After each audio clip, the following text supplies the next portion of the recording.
Hello hi and welcome back दोस्तों to another video. क्या आपने कभी सोचा है कि आरक्षण की जरूरत आखिर भारत देश में क्यों है?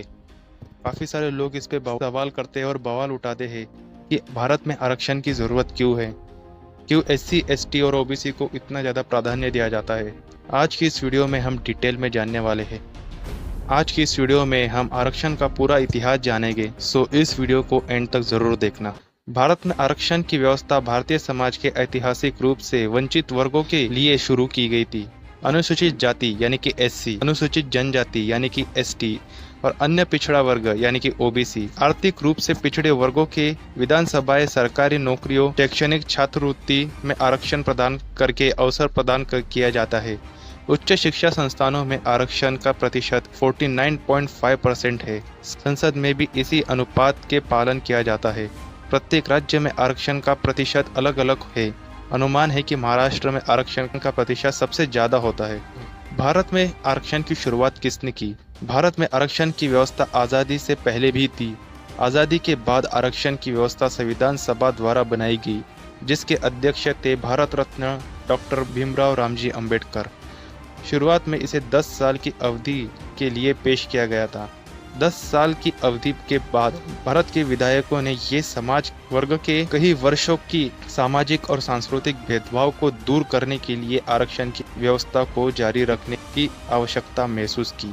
क्योंकि भारत भले ही आज़ाद हो गया था, लेकिन अभी भी अनुसूचित जाति और अनुसूचित जनजाति और साथ ही पिछड़े वर्गों के साथ काफी जुल्म हुआ करते थे। कास्ट डिस्क्रिमिनेशन हमें फिर भी देखने को मिलता था। कई सारे केसेस अभी भी हमें देखने को मिलते हैं। कर्नाटका में एक दलित आदमी को इसलिए मारा गया क्योंकि उसने अपर कास्ट की गाड़ी को हाथ लगाया था। उत्तराखंड में एक दलित आदमी को इसलिए मारा गया क्योंकि वो एक अपर कास्ट आदमी के सामने बैठ के खाना खा रहा था। एक दलित महिला के कपड़े उतारे गए और उसे पेशाब पीने के लिए जबरदस्ती की गई क्योंकि उसने एक अपर कास्ट आदमी से 9,000 रुपए का लोन लिया था, लेकिन वो 1,500 रुपए का इंटरेस्ट नहीं चुका पाई थी। कास्ट डिस्क्रिमिनेशन के सिर्फ यही कुछ उदाहरण नहीं है। अभी भी भारत में काफी ज्यादा हमें कास्ट डिस्क्रिमिनेशन देखने को मिलता है। अपने हिंदू धर्म में वर्ण व्यवस्था के बारे में तो जरूर सुना होगा। हिंदू धर्म के अनुसार 4 वर्ण होते हैं: ब्राह्मण, क्षत्रिय, वैश्य और शूद्र। ब्राह्मणों को सबसे ज्यादा प्राधान्य दिया जाता है, जो कि एक वैदिक स्कॉलर भी होते हैं और उनको शिक्षा का प्राधान्य भी मिलता है। क्षत्रिय एक रक्षक होता है, एक सिपाही, एक वो अपने राजा और अपने राज्यों की रक्षा करता है। वैश्य एक प्रोड्यूसर भी हो सकता है, फार्मर भी हो सकता है, बिजनेसमैन भी और एग्रीकल्चर भी। और वही शूद्र जो सिर्फ एक सर्वेंट होता है, जो अपने सबसे ऊपर ब्राह्मण, क्षत्रिय और वैश्य इन वर्णों की सेवा करता है। इन्हीं वर्ण व्यवस्था की वजह से दलितों को शिक्षा का अधिकार नहीं होता, उस तरह का स्वतंत्र नहीं मिल पाता था जो अन्य वर्णों के लोगों को मिलता है। एक दलित इंसान भी वो सारे हक, वो सारे अधिकार डिजर्व करता है जो अन्य वर्णों के लोग भी करते हैं। शिक्षा का अधिकार, नौकरी का अधिकार, कई सारे अधिकार उनको नहीं मिल पाते थे, लेकिन आरक्षण की वजह से उनको वो सारे लाभ, सारे अधिकार उनको मिलते हैं जो कि वो डिजर्व करते हैं। भारत में आरक्षण कब शुरू हुआ? भारत में पिछड़े वर्गों के विरुद्ध अतीत और ऐतिहासिक अन्याय को सुधारना, यह सुनिश्चित करना कि राज्य और केंद्र के अधीन सेवाओं में सभी जातियों के लोगों को समान प्रतिनिधित्व हो सके, सभी को उनकी जाति के बावजूद समान मंच प्रदान करना और पिछड़े वर्गों को बढ़ावा देना और आगे बढ़ाना। भारत में आरक्षण का कोटा क्यों शुरू हुआ और किस लिए?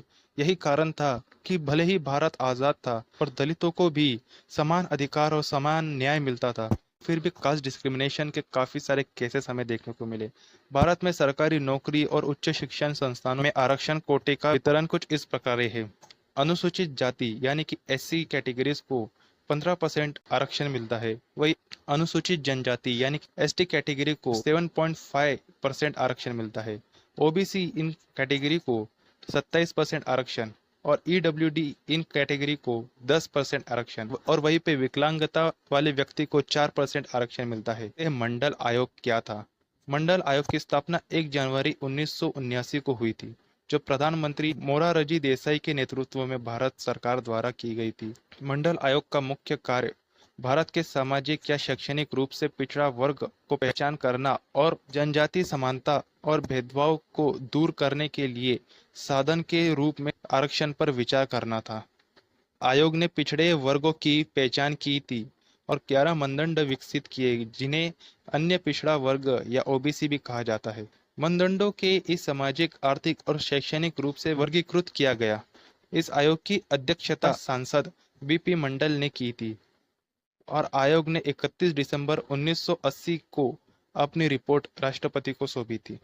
और वहीं पे 1990 तक तत्कालीन प्रधानमंत्री वीपी सिंह ने संसद में घोषणा की कि मंडल आयोग की सिफारिशें लागू की जाए। 1992 में सुप्रीम कोर्ट ने ओबीसी के लिए 27% आरक्षण को बरकरार रखा, लेकिन यह भी कहा कि केवल जाति ही सामाजिक और शैक्षणिक पिछड़ेपन की सूचक नहीं है। अब काफी सारे लोगों का ये डिबेट होता है कि आरक्षण भारत में एक समस्या है, जो कुछ परसेंट लोगों को आरक्षण मिलने की वजह से काफी सारे लोगों को शैक्षणिक रूप से नुकसान भी होता है। तो दोस्तों, क्या आपको सच में लगता है कि आरक्षण की वजह से सच में कुछ नुकसान है? अभी भी हम काफी सारे केसेस देखते हैं अनुसूचित जाति और अनुसूचित जनजाति के लोगों के साथ काफी सारे कास्ट डिस्क्रिमिनेशन होते हुए हम देखते हैं। काफी सारे केसेस हमारे सामने आते हैं और मेरे ख्याल से जब तक कास्ट डिस्क्रिमिनेशन खत्म नहीं होता, जब तक ये जातिवाद खत्म नहीं होता, तब तक आरक्षण को भी खत्म नहीं करना चाहिए, क्योंकि आरक्षण ही सभी दलित, अनुसूचित जाति और अनुसूचित जनजाति के लोगों को समान अधिकार भी प्रदान करता है और इस कास्ट डिस्क्रिमिनेशन से ऊपर उनको एक अच्छी अवसर भी प्रदान करता है।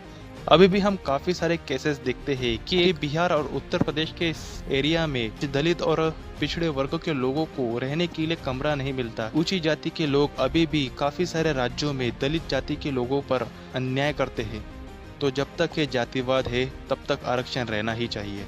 कैसा लगा ये आपको वीडियो, हमें कमेंट सेक्शन में जरूर बताना। और अगर आपको ये वीडियो पसंद आता है तो प्लीज इस वीडियो को लाइक करना और चैनल पर नए हो तो चैनल को सब्सक्राइब करके बेल नोटिफिकेशन को भी ऑन करना ना भूलना।